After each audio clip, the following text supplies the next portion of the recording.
This is CNN Breaking News. I want to go straight to London. I want to bring in CNN Royal correspondent Max Foster outside Buckingham Palace. Max, what are you learning? The Queen has died, very sadly. She died peacefully at Balmoral this afternoon.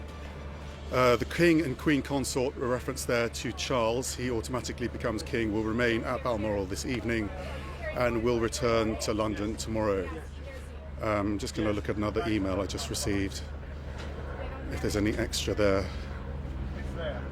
No, the Queen has died, and long live the King.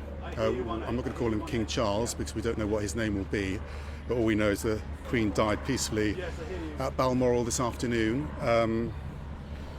which is horrific news for the nation, and I can only imagine how people feel watching this.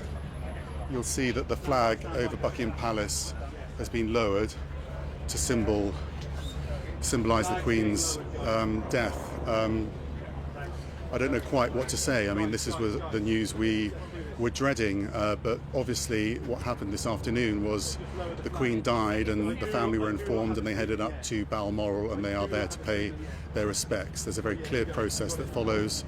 Now we would expect to hear from the King tonight in a televised address, and you'll start hearing bells tolling across London and indeed the nation, and flags lowered like this will be reflected at public buildings across the United Kingdom. And we now have a very clear process of about 10 days leading up to a funeral, but I don't want to give too much detail about the plans that I've seen because they do need to be signed off by the King to be formalised, but we'll be hearing more details about that, I'm sure, as the evening progresses. But Queen Elizabeth has died at the age of 96, which is a horrific moment for the UK, but also 14 other nations around the world, and indeed other nations where she wasn't head of state, who revered her as the longest serving, and I'd say most revered head of state until she died this afternoon. Max, let me just ask you, just personally, you have followed this family through much of your career. You're a Royals correspondent. You have watched the Queen in good times and in bad times. What are your thoughts about her in this moment, about her reign, about her life, about her legacy? I think what she did was extraordinary.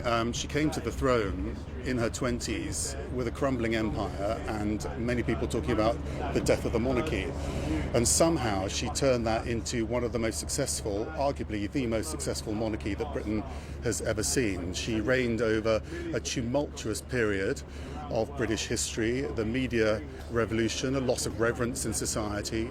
She's someone that we can't actually relate to because of the kind of life that she lived, but someone who we did ultimately learn to relate to because of the way she managed her monarchy. She remained relevant by embracing the media, by connecting with us, by speaking to us, by bringing in television cameras and showing her meeting other people. Very simple little gestures, but things that made her relevant to us and made her relatable.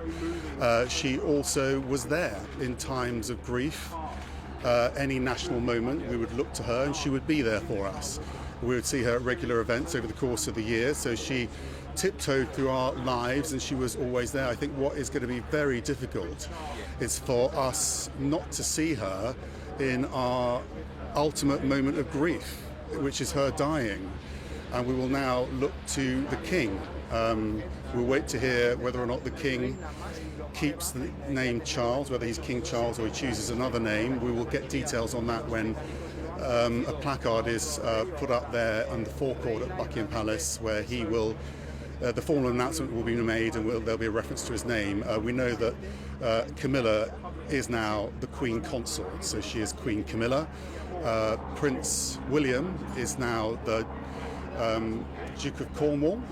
He will inevitably become the Prince of Wales because that's a title that will come to him, and he takes over the Duchy of Cornwall, and now Prince George is second in line to the throne. So this is a huge moment in British history and Commonwealth history, and I think for the world, because I think she transcended actually monarchy, and I think she was a truly global figure, and one who has a guaranteed place in the history books.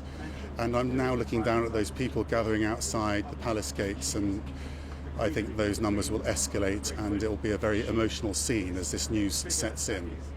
Christian?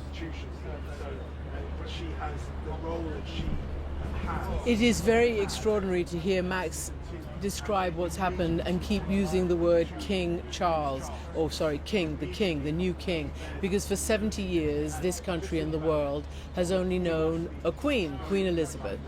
She was one of only a very few female monarchs of this kingdom, and incredibly successful, along with Queen Victoria, along with Queen Elizabeth I, and it's very difficult to know where the country will go in terms of its relationship with the monarchy, and it's probably too early even to talk about this now. But we are in a state of crisis here in the United Kingdom, like around the rest of the world, prompted by the war in Ukraine and by many other issues. Food poverty, energy poverty, inflation, strikes, people's unrest, not to mention climate, which she was very, by the way, devoted to, along with her fellow 96-year-old David Attenborough, who's a world-known figure as well. And that was, when we talk about how she never really did any interviews, she kind of did a quasi-interview with him, celebrating, I think, their 95th birthdays or something, some such event.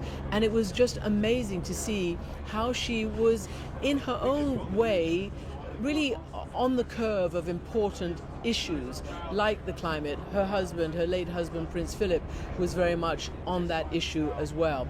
I think we saw the Queen decline in terms of morale and health when her husband, Prince Philip, died. We were both here reporting on his funeral.